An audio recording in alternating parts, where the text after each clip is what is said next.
All right. Okay. Rolling? Yeah.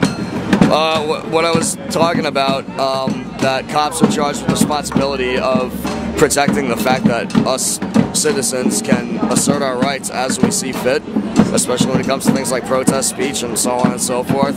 Everybody should know the rest by now. We've been talking about it intensively for about half a fucking year.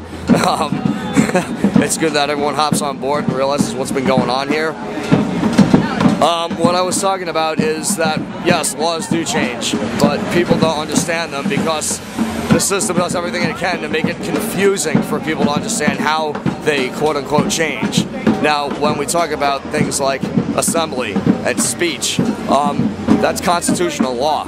And the Constitution has a lot of actual detail as to much of the setup and the structure of the system in terms of how it operates and what the citizen rights are and what is to be provided by the established government and the citizen population body. Sit-lie does not revoke assembly under any circumstances at all. Time, place, and manner, those are abridgments. Abridgment means to reduce in effect or destroy completely. Congress shall pass no law that abridges. End of story.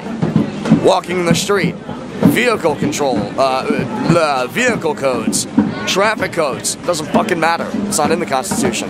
Those are local law, subordinate to the Constitution. If you're doing it to protest, to assemble, and assert that consistently, there's nothing wrong with it at all, ever. So why are they getting away with constantly violating the Constitution? Because people don't know the Constitution. People don't know important things that trade, free trade, is not free speech. Free speech is that which a human can generate, originate, without the need of an economy outside of their own body, their own being. Trade is the exact opposite. It is the manipulation of an economy outside of our own being that we indulge in, that our being requires. So, when people don't understand, don't read, don't think about the Constitution, then they don't get angry when it is violated, yes? Right? They'll chant and cheer. It's like going to a football game or a hockey game or some, I don't know, that actually gets a lot of people's attention. That's shock mentality. To put it simply, when a hockey fight breaks out in a hockey game, more people are informed about just about every incident that happened there than they are about something that is meant to protect their ability to indulge and engage in such things. Yeah. They'd rather pay attention to the aesthetic than the ability to have the ability to pay attention to it. Why do you think that people don't know about the Constitution? Is it bad education? Constantly bombarded with distractions. The Constitution's boring, man.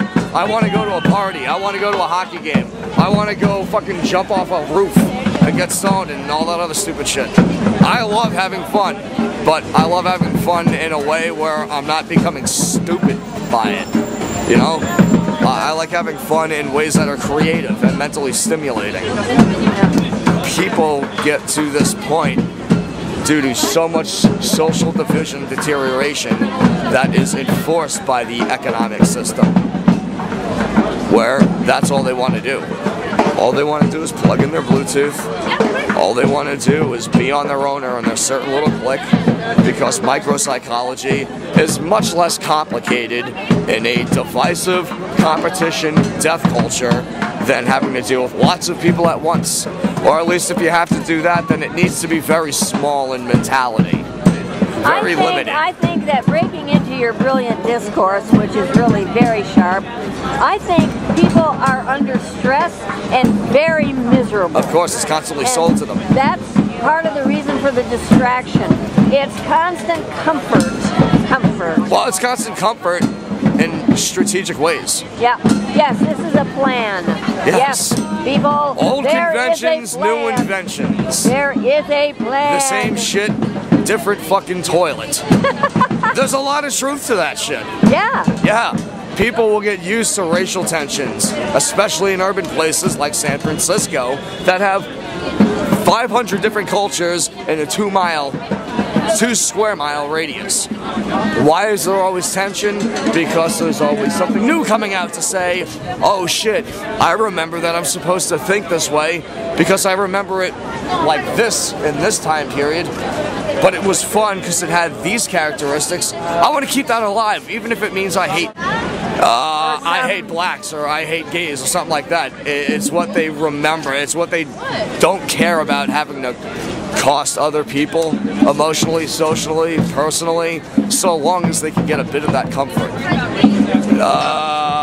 You'll go out and protest war if you're an average American, but then you will continue to buy into systematic outlets that cause such tragedies to exist. Thank you. Don't want to think about why they're connected. Okay, I gotta stop.